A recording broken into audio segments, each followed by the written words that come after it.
saludándole en el amor del Señor, deseando ricas y abundantes bendiciones del cielo hacia sus vidas. Ha llegado la hora de compartir el devocional, el pancito diario de vida que tanto bien hace a nuestras almas.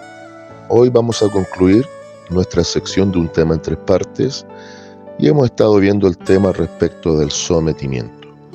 Hemos visto cómo es someterse a Dios, cuál es el fundamento, que es el sometimiento a la palabra, y hoy vamos a observar un punto que tiene que ver con el sometimiento a las autoridades superiores.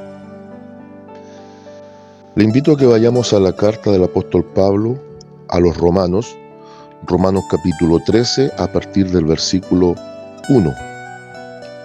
Romanos capítulo 13, versículo 1. Y vamos a meditar bajo el título Sometiéndonos a las autoridades superiores.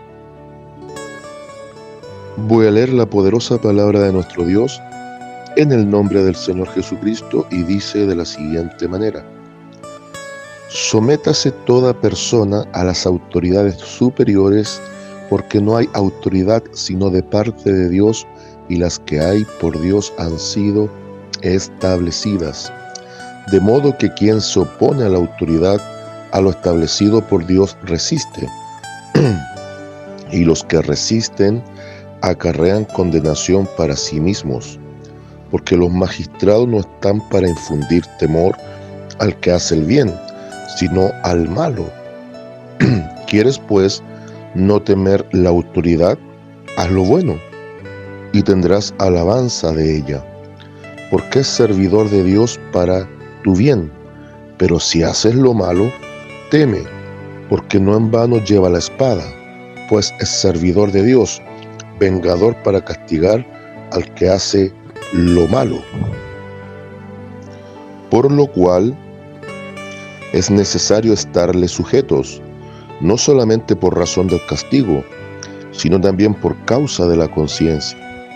Pues por esto pagáis también los tributos, porque son servidores de Dios que atienden continuamente a esto mismo. Pagad a todos los que debéis, al que tributo, tributo, al que impuesto, impuesto, al que respeto, respeto, al que honra, honra. No debáis a nadie nada, sino el amaros unos a otros, porque el que ama al prójimo ha cumplido la ley. Amén. Creo que de los 3 puntos que se ha estudiado respecto al sometimiento, este es uno de los puntos más difíciles de poder quizás cumplir, si esa es la expresión correcta. Con respecto a someternos a Dios, hay líneas directas para poder hacerlo de forma o de manera efectiva.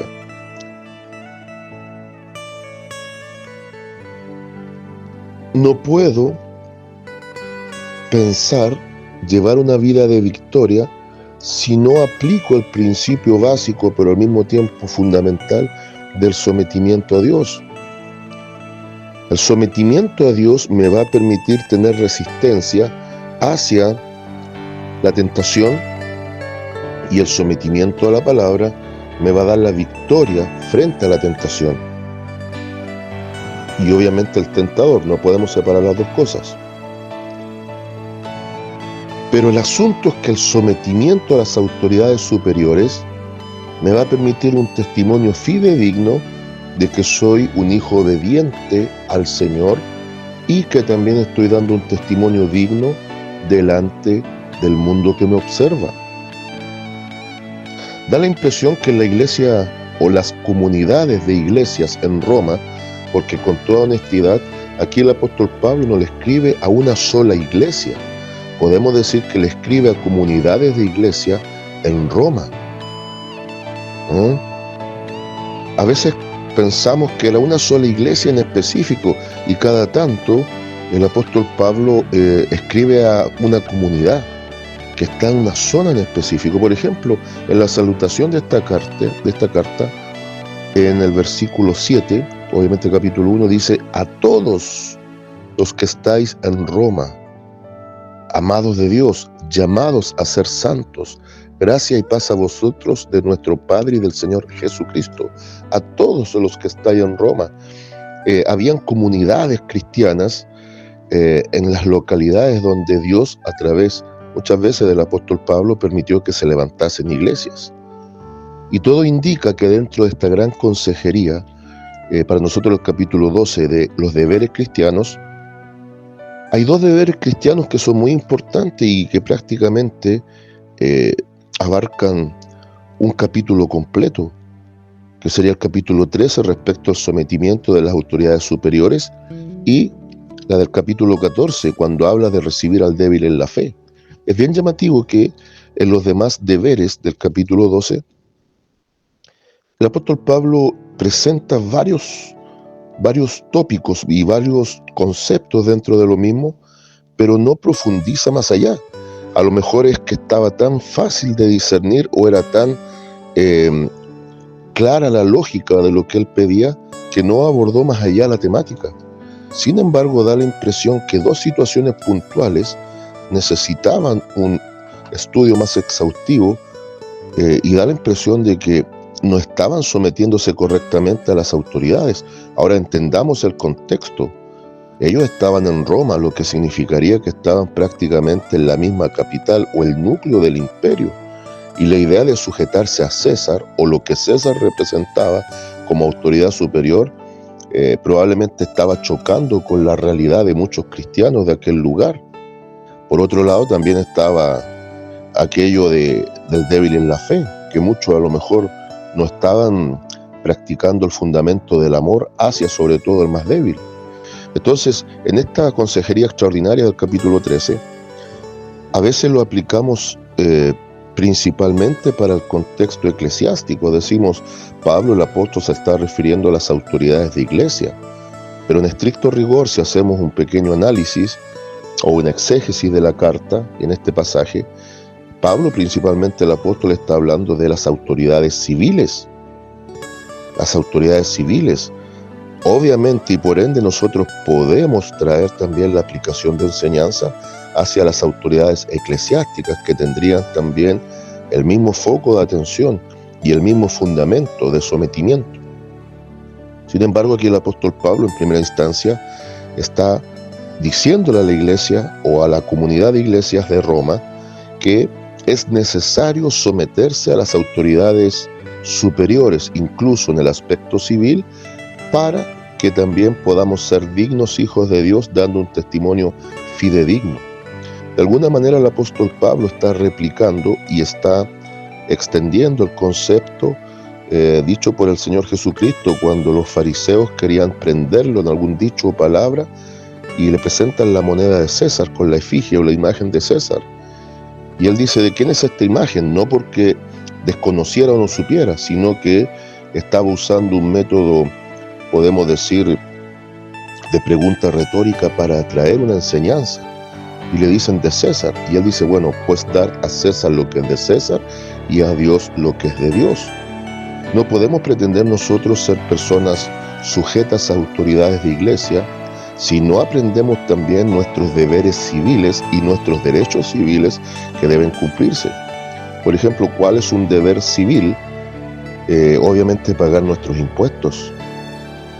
Si nosotros, por ejemplo, no pagamos los impuestos básicos, luz y agua, no pretendamos que Dios nos respalde. Eso es lo más básico. Lo más básico. Ahora, por otro lado, si traemos esta línea conceptual de un sometimiento a las autoridades civiles en aplicación correlativa entre derechos y deberes, vamos a dar un fiel testimonio. Hay cristianos, por ejemplo, que no quieren saber de política. Yo estoy dentro de esa línea de que no me gusta cuando se mezcla la fe y la política o la religión y la política. No me gusta en lo personal. Sin embargo, sí hay aspectos civiles y políticos con los que debemos cumplir. Por ejemplo, cuando hay elecciones o votaciones, es nuestro deber y al mismo tiempo nuestro derecho, pero principalmente veámoslo como un deber, de cumplir con el sufragio, ya sea que usted vote por una persona, por otra, o sencillamente no dé un voto en específico y vote en blanco, o anule su voto. El tema es que usted cumple por conciencia, como hijo de Dios, iluminar en el mundo con su deber. Y en esa línea es donde el apóstol Pablo apunta que hay que considerar a aquellas autoridades superiores establecidas ¿por quién? Por Dios. Alguien dirá, no, pero es que esto es un tema civil, un tema político, incluso un tema de gobierno. Sin embargo, quien está en el control de todas las cosas, actuando en base a la voluntad absoluta y la voluntad permisiva, es Dios. El mismo contexto dice que Dios es quien pone reyes y quita reyes. Él lo hace. Entonces, nada escapa al control de Dios, pero muchas veces para el cumplimiento de sus planes actúa en permisividad, su voluntad permisiva. Y es en este contexto donde el apóstol Pablo dice, mira, no te olvides que este es servidor de Dios, en el versículo 4. Incluso toda autoridad superior en el aspecto civil es un servidor de Dios, al igual que las autoridades, por supuesto, y más enfáticamente las autoridades de iglesia. Es un servidor de Dios. Dice, para tu bien. Lógico, tomemos el ejemplo de las policías. No veamos el lado negativo de la corrupción que está en todas las áreas, sino que veamos el lado positivo e ideal. Las policías están también para resguardarnos. Ese es el trabajo de ellos. Por eso dice el apóstol Pablo, porque es servidor de Dios para tu bien. Pero si haces lo malo, teme, porque no en vano lleva la espada, pues es servidor de Dios, vengador para castigar al que hace lo malo. Está hablando de aquellos hombres de eminencia que tenían que traer también una regulación y aplicación de la ley en los días, obviamente, del Imperio Romano. Por eso es que también presenta la idea de la espada. Ahora, en términos espirituales, esto también sería aplicable a las autoridades de iglesia, donde la misma palabra de Dios toma la forma de la espada. Entonces yo creo que entendamos que desde un aspecto literal en lo civil, podemos extraer ciertas aplicaciones totalmente coherentes, totalmente congruentes con el contexto espiritual y el ámbito de la iglesia. Ahora, ¿qué pasa si yo me rehúso? ¿Qué pasa si yo no quiero acatar lo que dice el apóstol a través de la inspiración del Espíritu Santo, de aprender a someterme, de aprender a sujetarme, de aprender a obedecer a estas autoridades? Paréntesis, siempre y cuando no sean personas que propicien lo malo, haya corrupción o lisa y llanamente nos quieran obligar a ir en contra de la propia palabra de Dios. Ahí sí que aplicaría lo dicho en el libro de los Hechos, que es mejor primeramente obedecer a Dios que a los hombres. En eso tenemos que estar claros. Pero estamos hablando del tema en un contexto correcto, de gente de bien, de gente honesta, de gente que está tratando de hacer correctamente su trabajo. Si yo me opongo, ¿qué pasa ahí? Vea lo que dice el versículo 5. Por lo cual es necesario estarle sujetos, no solamente por razón del castigo, sino también por causa de la conciencia. Más que por temor a un castigo, es por un tema de obediencia a Dios, y ahí aplica el concepto de la conciencia. Pues por esto pagáis también los tributos, lo básico, luz y agua, no se olvide, porque son servidores de Dios que atienden continuamente a esto mismo. Pagad a todos los que debéis, al que tributo, tributo, al que impuesto, impuesto, al que respeto, respeto, al que honra, honra. No debáis a nadie nada, sino el amaros unos a otros, porque el que ama al prójimo ha cumplido la ley. En otras palabras, Pablo está diciendo que voluntariamente debemos obedecer a Dios con un buen ánimo, no por un miedo imperante, no por una cuestión de meras conveniencias, sino que efectivamente en una demostración de amor, que es lo que marca la diferencia, nosotros hemos aprendido y debemos practicarlo continuamente, que el sometimiento a Dios parte en base al sometimiento a su palabra y también a las autoridades que Dios ha establecido por delante. Ahora, si no nos sometemos, no nos sujetamos, no obedecemos, estamos desafiando también la autoridad y el gobierno de Dios y por ende también estamos acarreando castigo y daño. Y yo creo que ni usted ni yo, en la inteligencia que Dios nos ha dado, vamos a procurar daño. Por el contrario, deseamos el bien. Por lo tanto, practicando la obediencia a las autoridades superiores, estamos poniendo por obra la palabra, la estamos cumpliendo y sometiéndonos a ella, y directamente al mismo tiempo nos estamos sometiendo y sujetándonos a Dios. Conclusión: uno de los males de la iglesia del siglo XXI es la falta de sometimiento a Dios, su palabra y las autoridades superiores. ¿Qué debemos hacer? Volver a ese fundamento que no debiese haberse quitado, pero de una manera correcta, en un respeto pertinente y en una sumisión o sujeción voluntaria a fin de agradar a Dios y no a los hombres.